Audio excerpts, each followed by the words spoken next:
Ibu Sri ini dari Blora, jadi kami hanya bertatap layar melalui Google Meet. Dan kali ini sudah benar ya? Ini dia. Ini saya.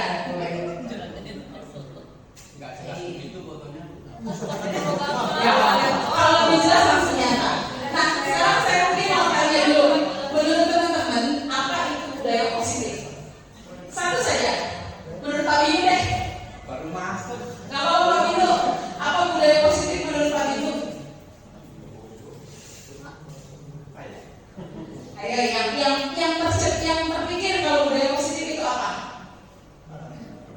Apa Pak?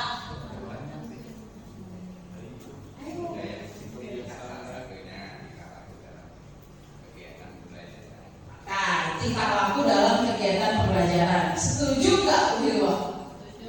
Setuju ya. Coba kita lihat sebenarnya apa sih budaya positif? Mundur lagi. Salah ya.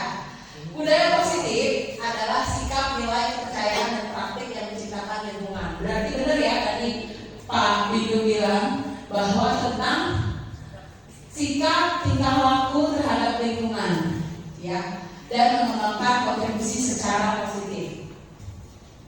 Siapa yang melakukan budaya positif? Ayo, menurut teman-teman sekalian, siapa yang melakukan budaya positif? Pak Gundun, Pak Gundun. Siapa? Kita pendidik. Oke, Pak Fajar. Ya sudah pasti yang mulai dengan gurunya. Oke, murid dengan guru. Coba kita lihat. Ya, apakah guru? Setuju? Setuju. Apakah murid? Apakah pendidik? Apakah kepala sekolah? Sangat ya. Berarti ini semua siapa yang harus melakukan budaya positif? Ya, tepat. Seluruh warga sekolah. Ini tapi sekolah mana ya? Tidak dapat kita andaikan dari seluruh warga sekolah SLB Negeri 10 Jakarta. Nah, sekarang kalau di budaya positif itu tadi sudah teman-teman nyebutin ada guru, ada siswa, ada kepala sekolah, ada teknik, ada semuanya, seluruh warga sekolah. Nah, sekarang lebih tepatnya kalau kita pembelajaran adalah guru sebagai pengontrol siswa. Maksudnya apa nih Pak? Siapa yang bisa menjelaskan guru sebagai pengontrol siswa? Teman-teman ada satu saja saya minta. Guru sebagai pengontrol siswa. Bisa bantu? Pak Chandra mungkin?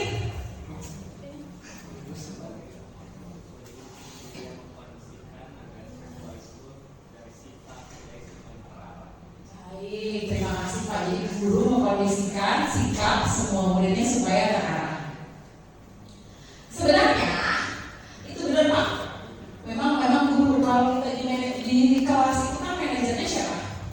Pasti guru ya. Manajer yang mengatur dan yang mengontrol semua kondisi di kelas adalah guru. Ini teman-teman bisa baca sekalian ya. Guru mengontrol murid. Pada dasarnya tidak dapat memaksa murid untuk berbuat sesuatu jika murid tersebut memilih untuk tidak melakukannya. Intinya, walaupun kita mengontrol, tapi tidak bisa memaksa murid. Nah, kita lihat apakah ini bisa berlaku di sekolah kita, ya kan? Apakah ini bisa berlaku di SLB? Nanti kita akan ke belakang lagi.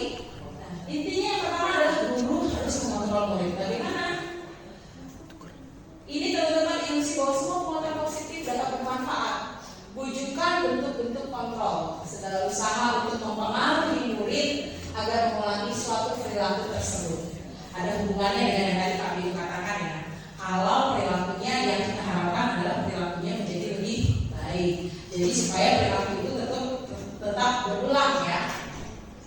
Ini miskonsepsi tentang makna kontrol, bahwa kritik dan membuat merasa bersalah dapat menguatkan karakter. Benar nggak kira-kira? Kalau seseorang dikritik, kita nggak bicara anak murid dulu deh. Kalau kita dikritik, apakah itu bisa menguatkan karakter kita? Bisa ya, bisa tidak. Coba kita lihat. Mereka mengembangkan dialog yang negatif. Kadang-kala sulit bagi guru untuk mengidentifikasi bahwa mereka sedang melakukan perilaku ini, karena seringkali guru menggunakan suara halus untuk menyampaikan pesan negatif. Suara halus untuk menyampaikan pesan negatif. Nyindir, ya kan? Ih, hari ini aroma datangnya pagi banget, sampai-sampai gerbangnya ditutup. Itu kan kata-kata yang halus, tapi sebenarnya sindiran. Lalu berikutnya adalah ilusi bahwa orang dewasa memiliki hak untuk memaksa. Apalagi kita guru nih, guru, murid kita ada kebutuhan khusus. Memiliki hak untuk memaksa? Iya tidak? Iya, ya. Kalau di kelas kita iya, betul. Nah ini dia, ini adalah miskonsepsi tentang kontrol. Kontrol itu tidak memaksa, teman-teman. Walaupun mungkin mau tidak mau, kalau ada sedikit pengecualian kalau di SMP ya, kayak model Halbi, kalau tidak dipaksa dan tidak diarahkan, pasti Pak Bowo akan kesulitan, ya kan Pak? Jadi memang, tapi bagaimana kita memisahkan mana memaksa, mana memang mengarahkan kepada anak-anak kita. Ini teman-teman, ini stimulus respon, lalu teori kontrol. Bagaimana seseorang bisa berubah dari paradigma stimulus respon kepada pendekatan teori kontrol. Ini dia realitas kebutuhan tiap orang berbeda. Setiap orang melihat hal yang berbeda. Semua perilaku memiliki tujuan. Hanya dapat mengontrol diri Anda. Tadinya sebelum saya belajar tentang teori kontrol, saya pikir apa yang saya lakukan benar. Memberikan hukuman, memberikan konsekuensi sama anak gitu. Tapi ternyata setelah saya belajar, mungkin ada cara-cara lain. Tapi setelah saya praktekkan, ternyata memang kalau di SLT atau di khusus sekolah khusus itu sepertinya memang harus ada pembeda ya. Ada yang harus dibedakan karena tidak bisa sepenuhnya yang bisa dilakukan di reguler bisa dilakukan ke anak-anak kita. Itu yang saya dapati dari praktek-praktek. Bagaimana seseorang bisa berubah dari paradigma stimulus respon kepada pendekatan teori kontrol? Ini ya teman-teman ya. Bila kita ingin membuat kemajuan perlahan, sedikit-sedikit ubahlah sikap atau perilaku Anda. Ubahlah sikap dan perilaku Anda. Jadi kita mulai dari diri kita sendiri. Yang kita ubah kita dulu, baru kita bisa menyebarkan ke yang lain. Kalau sininya kita sudah berubah, otomatis di sini hati kita juga berubah, semuanya berubah, otomatis yang lainnya juga berubah. Ya. Dalam rangka menciptakan lingkungan positif, salah satu strategi adalah penerapan disiplin di sekolah kita. Ini ya teman-teman, ini adalah kuncinya, disiplin di sekolah kita. Disiplin dalam hal apa saja? Nanti akan lebih banyak lagi. Disiplin itu seperti yang tadi sudah dijelaskan. Disiplin artinya adalah belajar. Jadi belajar itu juga sepanjang hayat. Mendisiplinkan diri sendiri pun juga kita terus belajar. Jadi jangan pernah berhenti untuk belajar dan mendisiplinkan diri sendiri kita ya. Disiplin di sekolah kita ini adalah kuncinya. Nanti akan dibahas apa saja yang menuju disiplin sekolah kita ini. Akan dibahas nanti di bagian kedua. Nah, kita masuk ke disiplin positif. Kalau tadi sudah disiplin tentang sekolah, dan sekarang disiplin positif. Ini teman-teman, disiplin bisa bantu. Mungkin Bu Eka membacakan dari disiplinnya apa saja? Yang pertama, kepatuhan pada peraturan. Yang kedua, ketidaknyamanan, tata tertib, hukuman dan teratur.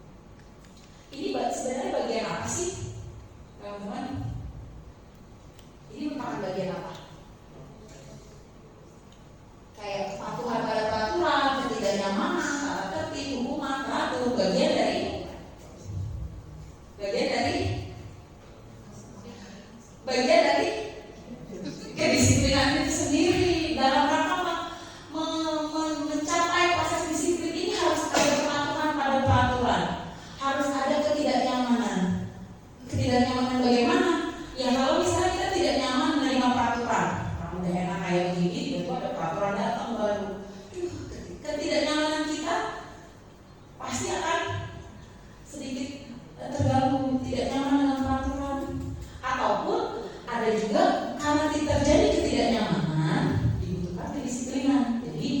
baik ketidaknyamanan pada diri sendiri yang tadinya kita bisa tidak ada peraturan, ya mungkin ini yang ke depan mungkin peraturan yang akan kita terapkan nanti buat anak-anak kita jam 6.45 gerbang ditutup, kemarin tidak ditutup. Nah mungkin sedikit tidak nyaman buat anak-anak, tapi adalah bagian dari pencapaian kedisiplinan kita.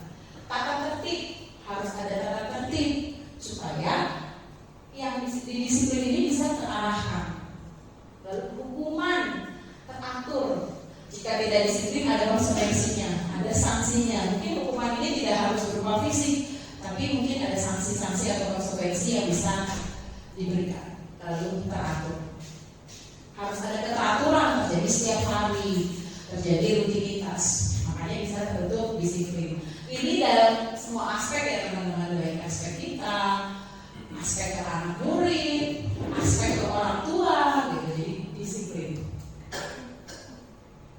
Ini disiplin diri sesuai dengan bapak pendidikan kita di Hajar Dewantara, di mana ada kemerdekaan. Disitulah harus ada disiplinnya kuat. Sungguh pun disiplin itu bersifat self disiplin, yaitu kita sendiri yang mewajibkan kita dengan sekeras-kerasnya. Kita sendiri yang mewajibkan dengan sekeras-kerasnya. Balik lagi arahnya adalah disiplinnya dimulai dari awal tadi disiplin kita balik. Intinya disiplin diri sendiri. Kalau kita sudah disiplin, otomatis semuanya akan berjalan dan akan menularkan kepada yang lain. Terutama buat kita adalah menularkan ke murid-murid, ke peserta didik, karena budayanya sudah menjadi budaya sekolah kita, budaya harian kita. Apa itu disiplin? Lanjut ya teman-teman ya. Disiplin itu tadi belajar atau murid mengikut. Jadi disiplin belajar tanpa henti dalam kehidupan kita. Teman-teman disiplin belajar terus, apakah ada hal-hal baru dari kedisiplinan tersebut. Sebagai pendidik tujuan kita menciptakan anak-anak yang memiliki disiplin diri. Nah, sepertinya waktu itu Pak Daliman pernah mengucapkan ya Pak, yang penting untuk anak-anak kita nomor satu adalah disiplin, belajar disiplin. Untuk materi pembelajaran itu boleh mungkin si anak nggak bisa, tapi minimal disiplin dan tepat waktu saja sudah merupakan poin khusus buat anak-anak, poin plus buat anak-anak. Mengacu pada nilai-nilai kebajikan universal dan memiliki motivasi intrinsik bukan ekstrinsik. Jadi motivasi intrinsik, motivasi dalam diri kita sendiri.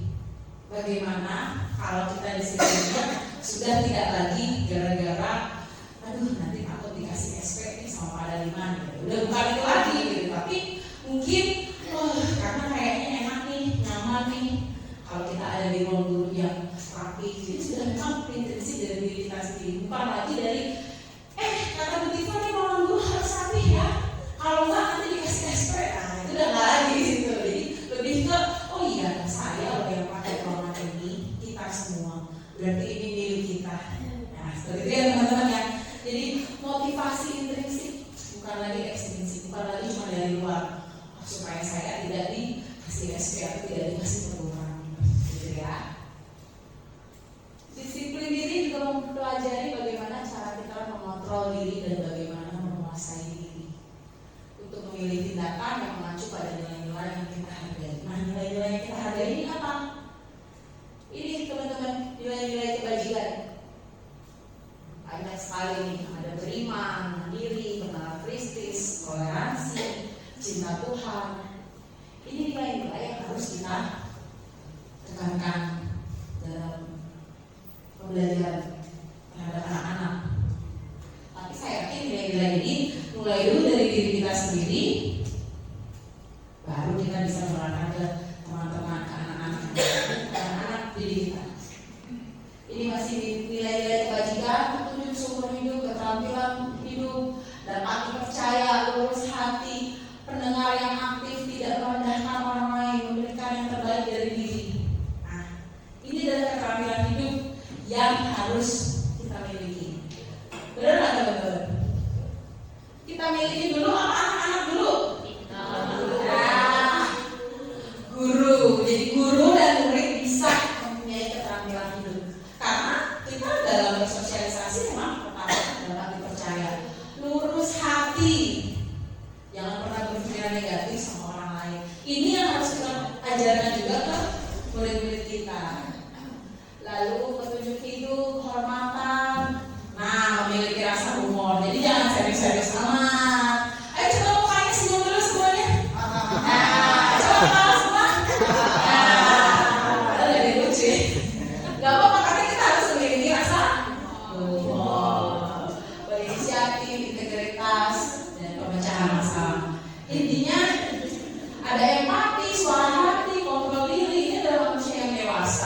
dewasa, dia masih muda gitu, tidak. Tapi bagaimana nilai-nilai kebajikan ini ada di individu-individu tersebut, ya.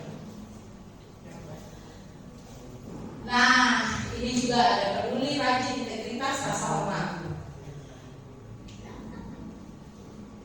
Motivasinya teman-teman untuk menghindari ketidaknyamanan atau hukuman bersifat eksternal, untuk mendapatkan imbalan atau penghargaan dari orang lain. Ini jangan sampai kita melakukan sesuatu untuk menghindari ketidaknyamanan atau hukuman tadi supaya nggak dapat SP daripada 5. Nah, jangan sampai kayak gitu. Terus untuk mendapatkan imbalan atau penghargaan orang lain. Biar dipuji nih, rapiin jangan gitu ya. Terus untuk menjadi orang yang mereka inginkan dan menghargai diri sendiri dengan nilai-nilai yang mereka percaya.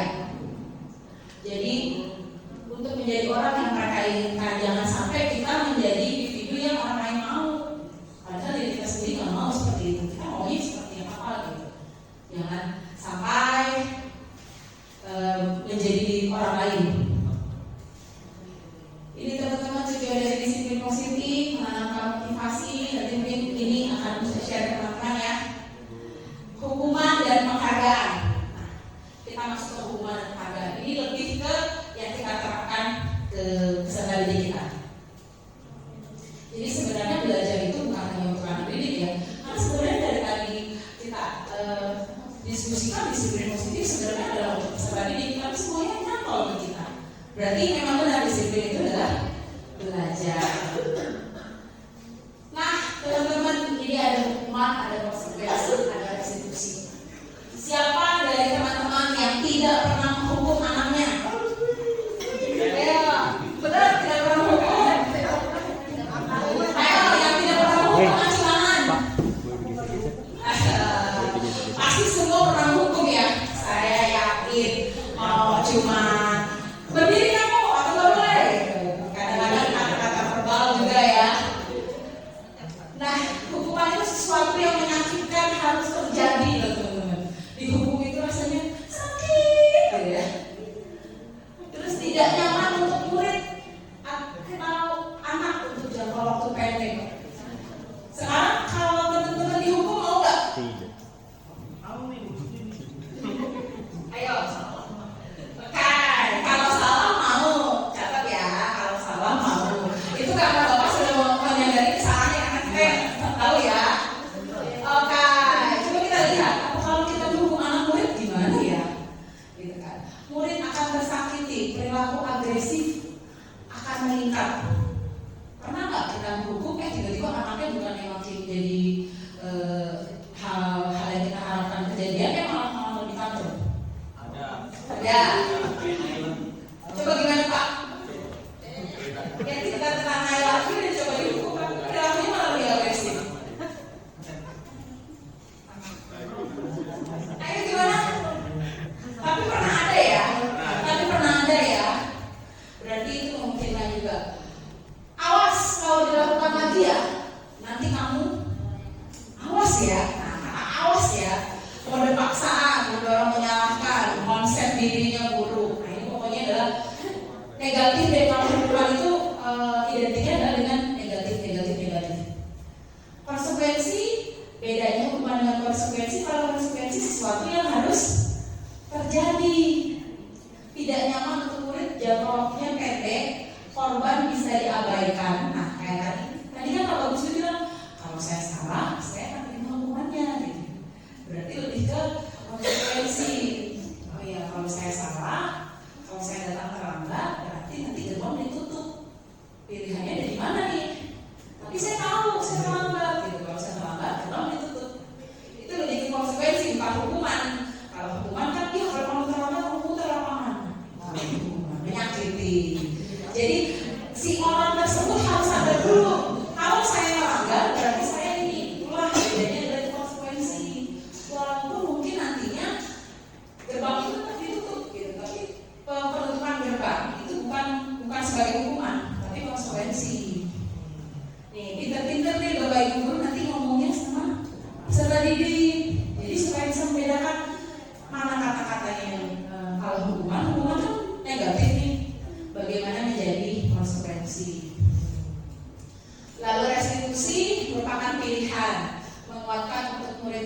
jangka waktu panjang. Jadi kalau restitusi itu lebih pilihan.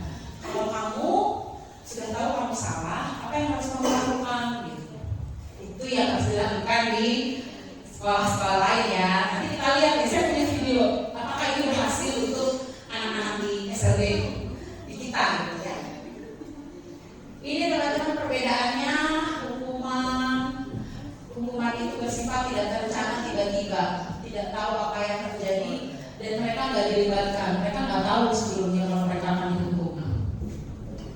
Jadi nanti kamu gara-gara kamu salah ya menjadi Jafira, besok kamu pindah ke tempat yang betere. Nah, itu kan yang pernah saya lakukan dari usaha saya. Itu saya baru sadar kalau itu adalah hukuman. Sebenarnya itu tidak boleh, harusnya konsekuensi. Kita kasih tahu dulu. Kalau kamu nanti ada yang kamu langgar dari kesepakatan, kamu akan seperti ini. Nah bedanya ya, ini sudah terencana, sudah disepakati, sudah dibahas, disetujui. Tapi kita lebih ke apa ini bisa dilakukan di murid-murid kita yang berkebutuhan khusus? Bisa, pasti bisa, gitu ya. Walaupun ada modifikasi, walaupun ada tambahan-tambahan, tapi pasti bisa. Ini restitusi berdasarkan keyakinan sebelumnya, pemecahan masalah dari pemikiran murid. Jadi muridnya nih yang diminta untuk memecahkan masalah. Ditanya, jadi kalau kamu sudah tahu, kamu tahu apa yang kamu lakukan itu salah? Harusnya kamu seperti apa gitu. Mungkinnya nggak kalau hal itu dilakukan di SLB? Ayo, menurut Ibu dan Bapak, memberikan restitusi, tawaran. Bisa, asal kita menggunakan pemantik. Jadi tetap kita yang mengarahkan jawaban-jawaban tersebut. Karena kadang-kadang anak itu hanya bersifat satu arah, doktrin aja sama gurunya gitu. Ada yang seperti itu. Jadi memang harus dipantik ya, harus benar-benar masih tetap diarahkan. Tidak bisa langsung ditawarkan pilihannya, ditungguin sampai misalnya dia melakukan kesalahan. Kita berharap bahwa ada kata maaf dari anak gitu kan. Tapi nggak muncul-muncul kata maaf gitu. Masa yang kita tanyain terus nggak bisa beralih ke tempat yang lain? Kan harus kita arahkan, tetap kita arahkan. Selanjutnya adalah keyakinan kelas, teman-teman. Apakah sudah buat keyakinan kelas atau kesepakatan? Mungkin nama-nama yang lebih membuminya kita adalah kesepakatan kelas. Ada yang sudah? Ada yang belum? Belum. Segera dibuat ya kesepakatan kelas, karena bagian dari IKL, bagian dari kurikulum Merdeka adalah kita membuat keyakinan kelas atau kesepakatan kelas. Ya. Ciri-ciri keyakinan kelas, kesepakatan kelas bersifat lebih abstrak daripada peraturan yang lebih rinci dan konkret, berupa pernyataan yang universal. Keyakinan kelas dibuat dalam bentuk positif. Keyakinan kelas tidak terlalu banyak sehingga mudah diingat. Keyakinan kelas yang dapat diterapkan di lingkungan tersebut, berarti di kelas ya, karena kita masih di lingkungan kelas. Semoga kelas sebagai kontribusi bersedia meninjau kembali keyakinan kelas dari waktu ke waktu. Sekarang saya mau tanya, yang sudah membuat keyakinan kelas ya? Ayo, Bu Emi, bagaimana Bu Emi ceritain proses membuat kesepakatan kelas atau keyakinan kelas? Kesepakatan kelas itu kita buat sama dengan anak-anak. Jadi benar-benar kesepakatan antara saya dan anak-anak. Aturan ya, dibuat bersama anak-anak. Apakah anaknya ditanyain satu-satu? Iya. Berarti ada diskusi antara anak-anak dan guru. Jadi bukan cuma seperti peraturan, tapi yang kita buat sendiri, kita buat rulesnya sendiri ya. Apakah yang melaksanakan hanya anak-anak? Tidak, apa ya? Tidak. Yang melaksanakan adalah semua. Karena si guru itu kan berdiskusi juga membuat kesepakatan kelas ini. Ya, jadi kesepakatan ini contohnya deh. Coba Bu Erna bisa ngasih contoh nggak? Satu saja. Masuk kelas tepat waktu. Bisa diterapkan di semua kelas? Bisa. Apalagi Bu Juni, mungkin contohnya? Oke, aku bisa bersifat sopan dan santun. Nah, kata-katanya Bu Jumi udah lengkap, udah bersifat kalimat positif. Bukan lagi tidak boleh mengejek kasar, tapi nggak apa-apa. Waktu awal-awalnya kita pancing anaknya gitu, tidak boleh apa gitu kalau di kelas. Mungkin kata-katanya catat dulu, oh dari kata tidak boleh mencontek, tidak boleh terlambat, baru kita ubah. Itu jadi kita memancing anak dulu, apa hasilnya anak baru kita olah. Kesepakatan ya teman-teman ya, menjadi kesepakatan ya. Apakah kesepakatan kelas ini menjadi bagian dari administrasi pembelajaran? Bener ya? Sepakat ya? Oh, saya nanya nih malah. Padahal itu benar. Gimana? Apakah keyakinan kelas atau kesepakatan kelas menjadi administrasi dalam pembelajaran? Bagaimana?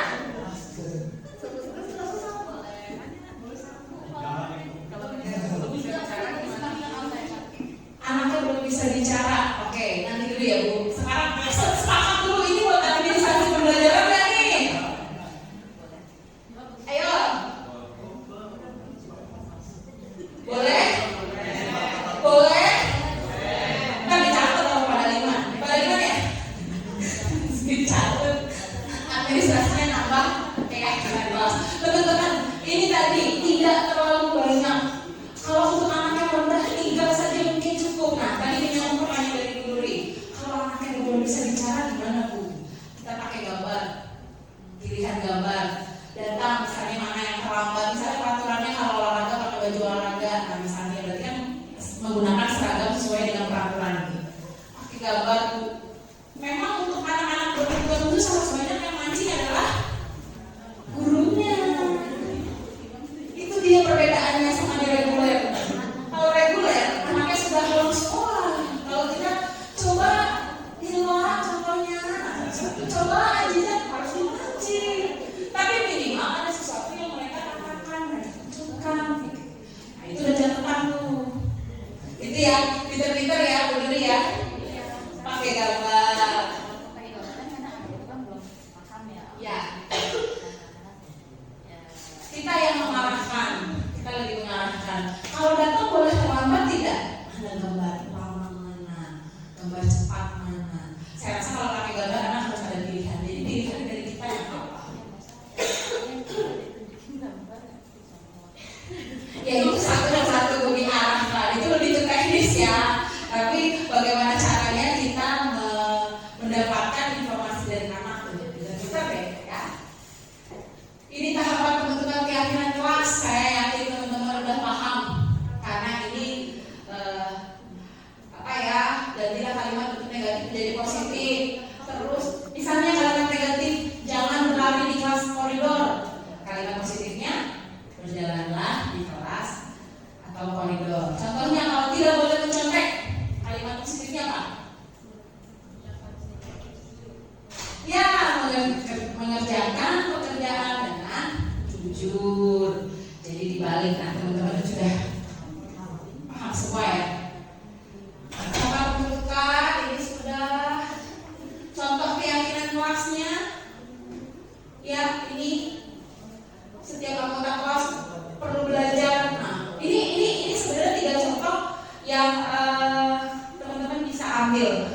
Kalau di kelas saya lebih ke yang langsung aja, misalnya menjaga kebersihan gitu. Atau boleh tadi kayak Bu Jumi pakai aku harus menjaga kebersihan, pakai menggunakan kata aku juga boleh gitu. Jadi kita sesuaikan dengan tingkatan kebutuhan anak. Ini lanjut adalah 5 kebutuhan dasar manusia. Ada yang tahu 5 kebutuhan dasar manusia? Butuh apa? Butuh makan. Benar, itu butuh makan. Coba kita lihat ada nggak ya Bu butuh makan? Nah, kalau butuh makan maksudnya di bertahan hidup. Betul. Kalau nggak makan nggak hidup, benar nggak? Kalau nggak makan nggak hidup. Makan itu adalah bagian dari untuk mempertahankan hidup ya. Kasih sayang dan rasa diterima.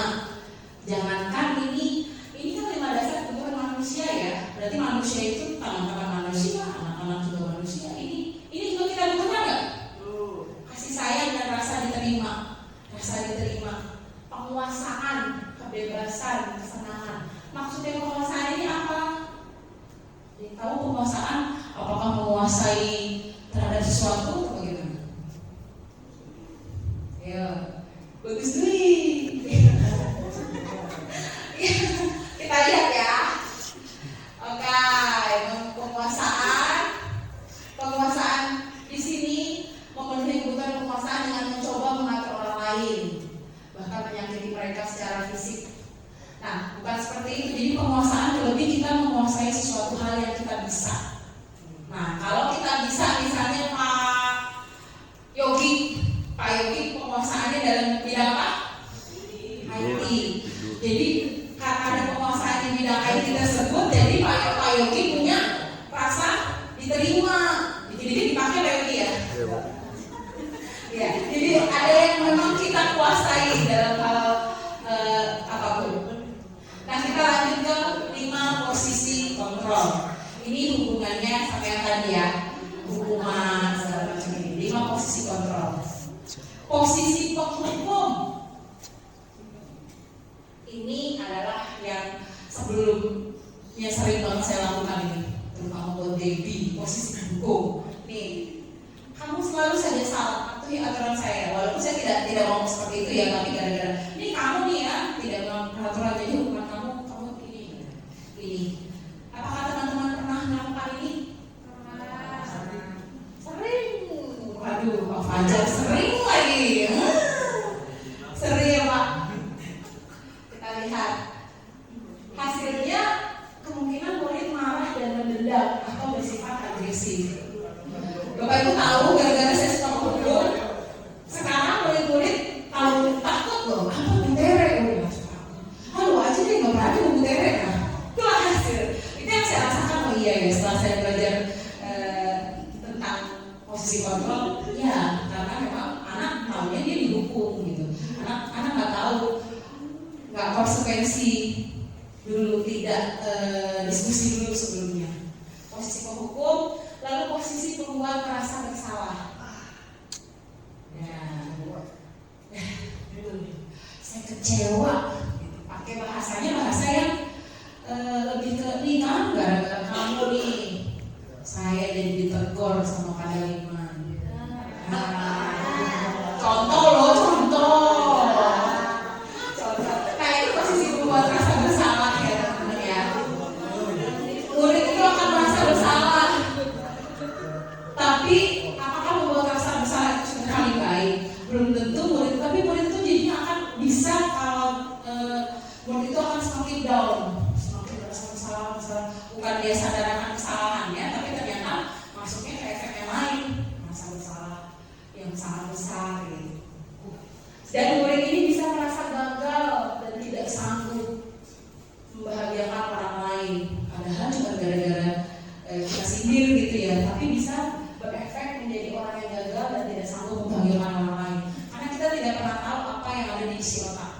Mungkin pada saat itu kita pikir sepele, cuma nyindir gitu, tapi ternyata untuk beberapa orang itu bisa dalam ya. Posisi membuat rasa bersalah. Lalu posisi teman. Nih menurut saya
diajarkan di SMB?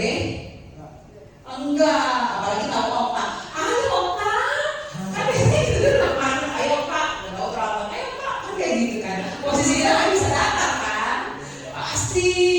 Apalagi namanya posisi jalan apa ya, masih lama nggak? Rafa kamu terlambat, kayak jalan sendiri, ya gitu. Ada waktu Pak Chandra sampai potong-potong si otak ya. Nah, itu jadi posisi pemantau ini jadi lebih data, lebih ke ya udah, kamu tahu peraturan, kamu salah, ya udah itu hubungan kamu gitu, lebih memantau. Bagaimana perasaan murid dilakukan seperti itu gitu ya. Hasilnya adalah murid memahami konsekuensi. Jadi sepertinya agak kurang bisa diterapkan di kita nih kalau yang ini, karena memang anak-anaknya belum ada kesadaran dari anak-anak yang belum sadar kalau tahu salah. Coba mau ngikutin otak atau kamu di lobby salah, maksudnya kita belajar di kelas itu kan susah. Nah, hal seperti itu yang memang harus dimodifikasi untuk anak-anak luar biasa. Posisi manajer, nah posisi manajer ini adalah posisi yang paling tepat di antara 4 kontrol yang lain, penghukum, pembuat rasa bersalah. Ini adalah posisi yang paling tepat, posisi manajer. Kita kembali ke posisi teman-teman tahu kalau murid yang ditangani belum siap diajak berdiskusi. Nah, kita kembali ya. Nah, kalau posisi manajer ini lebih ke suara gurunya sebaiknya tulus. Gimana tuh suara guru tulus?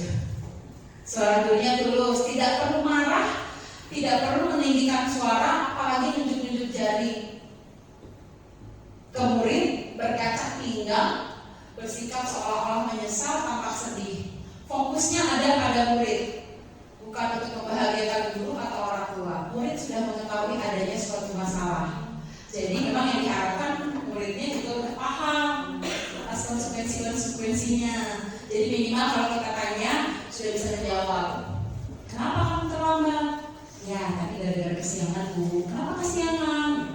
Harusnya seperti itu. Ini yang posisi manajer ya. Apakah ini bisa kita terapkan? Bisa, asal dengan modifikasi. Karena kalau sepenuhnya full diterapkan di kita untuk anak tunarungu pun saja agak mudah ya. Kemarin saya sudah praktekkan itu segitiga restitusi untuk anak tunarungu. Agak sedikit kemana ya ceritanya anak ini? Itu nggak bisa di-cut kalau orang sudah cerita ya. Jadi memang untuk anak berkebutuhan khusus perlu adanya pemantik.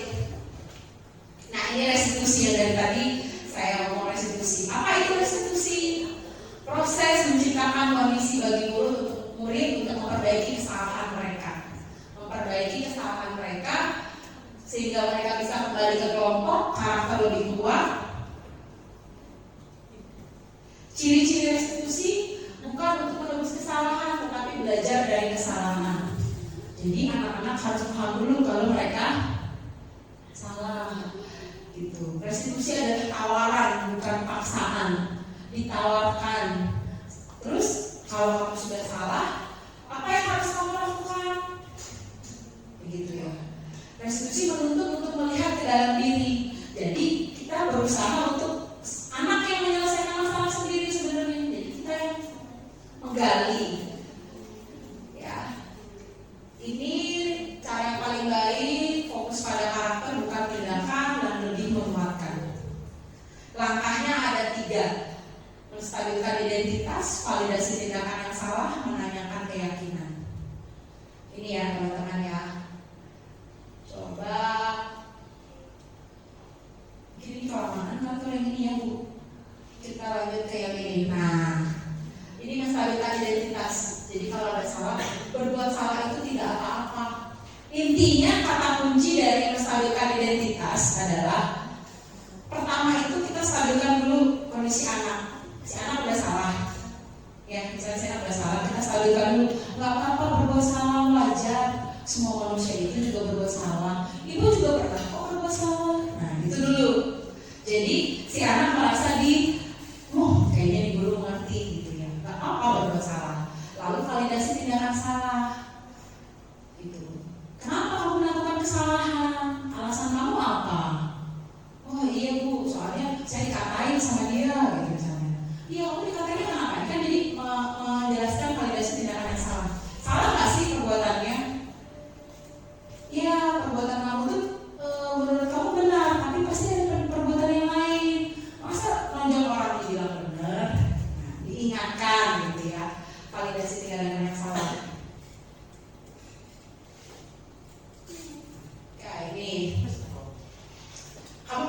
diri sendiri, kamu kan memiliki sesuatu yang penting. Nah, jadi ditinggiin dulu nih anaknya.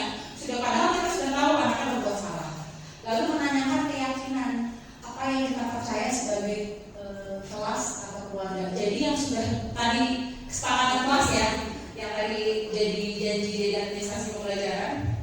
Nah itu kalau ada yang salah, misalnya ada yang mencontek, kan kamu tahu keyakinan kelas kita apa? Tidak boleh mencontek atau mengerjakan secara jujur. Ini yang bisa kita lakukan. Nah, mungkin saya mau kemarin praktek kan, karena saya kemarin praktek, saya mencoba ke anak berkebutuhan khusus. Harusnya kalau reguler, ini urutan ini dulu, ini baru ini. Stabilkan identitas, validasi tindakan yang salah, menanyakan keyakinan. Nah, kemarin coba kita lihat yang ini. Ini dengan Arman. Skenario-nya Arman datang terlambat. Ini sampai tag video berapa kali ya? Karena orang saya nggak terlambat.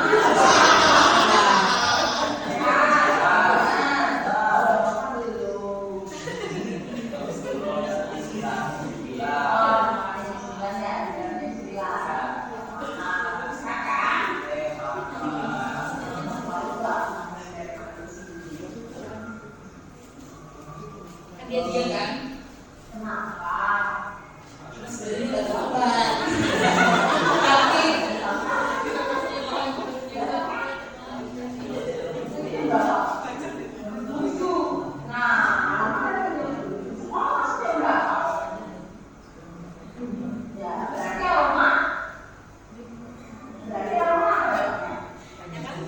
di situ kena mancing kan?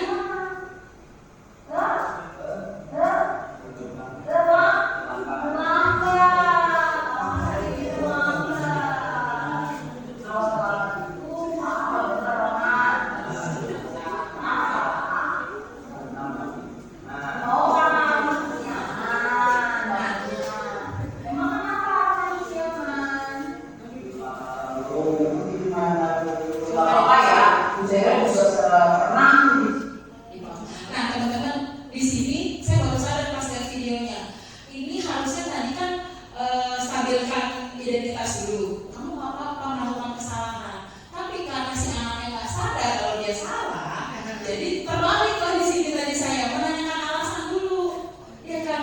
Karena mau tidak mau dengan anak-anak berkebutuhan khusus tuh ya begitu kita mancing dulu. Karena si anak ini beda banget ya kalau dengan reguler. Kamu tahu salah ya bu saya salah gitu. Ini kan dia nggak sadar kalau dia salah. Bahkan jika dia terlambat sebenarnya dia nggak tahu dia salah. Jadi saya balik nih, yang harusnya tadi menanyakan dulu, oh nggak apa-apa Roman kalau kamu salah, ibu juga pernah salah. Malah saya nanya lagi dulu alasannya dulu. Akhirnya dibalik tuh. Lanjut Pak. Siapa lagi? Dulu. Iya. Disitu satu.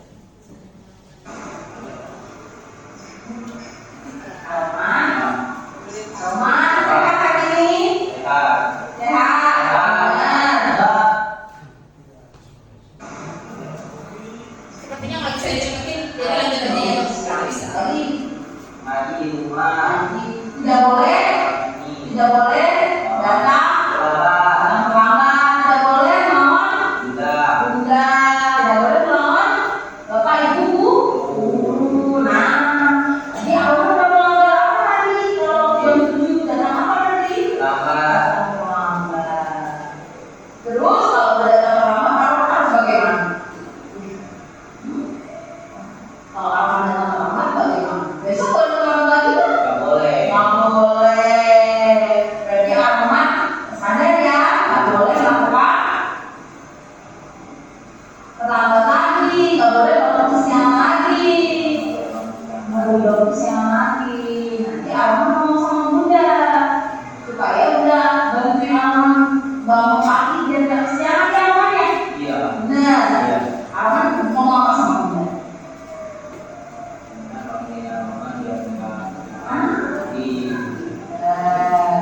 Ya kalau di Arman siang di Arman ya. Jadi ya Arman tidak mengalami